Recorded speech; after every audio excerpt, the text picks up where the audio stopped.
Саламатсыздар ма қыз келіншектер? Менің аты жөнім Жапарова Бақсыгүл. Қазіргі таңда мен тігіншілікпен айналысамын.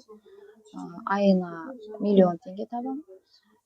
Бұл тігіншілікке мен қалай келдім? Бұл жерде отырған, әсіресе декретте отырған жас келіншектер болса, мені жақсы түсінеді деп ойлаймын. Именно сол үйде отырып, бөпелі болған кездерімде, қатты қиналған кезімде мен осы жұмысқа келгем.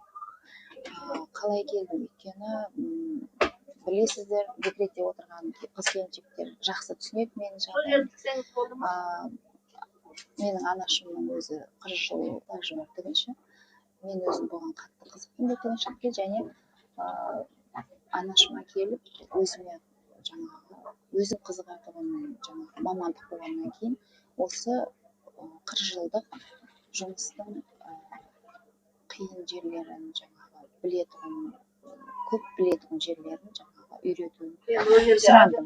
Енді бұл жерде тігіншілікте өте нәзік жерлері өте көп, неше түрлі білу, тігістің мәнерін білу, қалай адамдар жатығымен жатады, оның қай жерінде қалай жұмыстар жасау керек. Соның барлығын анашым үйретті. Мен содан кейін бұл жұмыста тереңірек үйреніп, клиенттерге киім тіге бастадым. Одан кейін шәкірттер дайындадым, неше шәкірт дайындадым, қаншама шәкірттер қолымда оқып шықты. Және олар да қазір цех ашып жатыр, ателье ашып жатыр, пердемен айналысып жатыр. Солардың барлығы үлкен табыс тауып отыр. Даже үйінде отырып та табыс тауып жатқан келіншектер өте көп.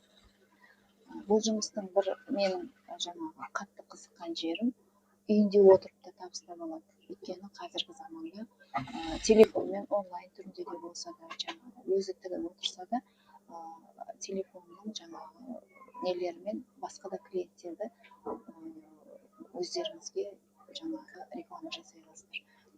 Бұл тігіншілікте біріншіден шәкірт дайындаудан ақша тапсаңыздар, екіншіден клиенттерге киім тігуді үйренетін болсаңыздар, өте қызықты жұмыс, және әйелдердің, мен айтам, 80% әйелдердің қолынан келетін жұмыс деп. Және бұл жерде ешқандай да бір уақыт талап етпейді. Қалаған уақытыңызда отырып бұл жұмыспен айналыса аласыздар. Балалы болған келіншектерге де оңай айналысуға возможность бар. Мен сол жағынан өте қызықтым. Және жерге келген кезде киімді әдемі фасондар таңдап, тігіп, киіндіріп шығарудың өзі адамға өте бір жақсы бір көңіл күй қалдырады. Келген клиенттің дене пішіміне қарап, материалға қарап, фасон таңдайсыздар, және фасонға қарап материал таңдайсыздар. Әр нәрсенің, әр киімнің өзіндік бір қызықты жұмысы бар. Және бұл любой келетін қыз келіншектердің қолынан келеді деп ойлаймын. Бұл жұмысқа келгенде бастапқыда декретте отырған кезімде өте қиналдым. Мен үйде отырған келіншектер жақсы түсінеді деп ойлаймын.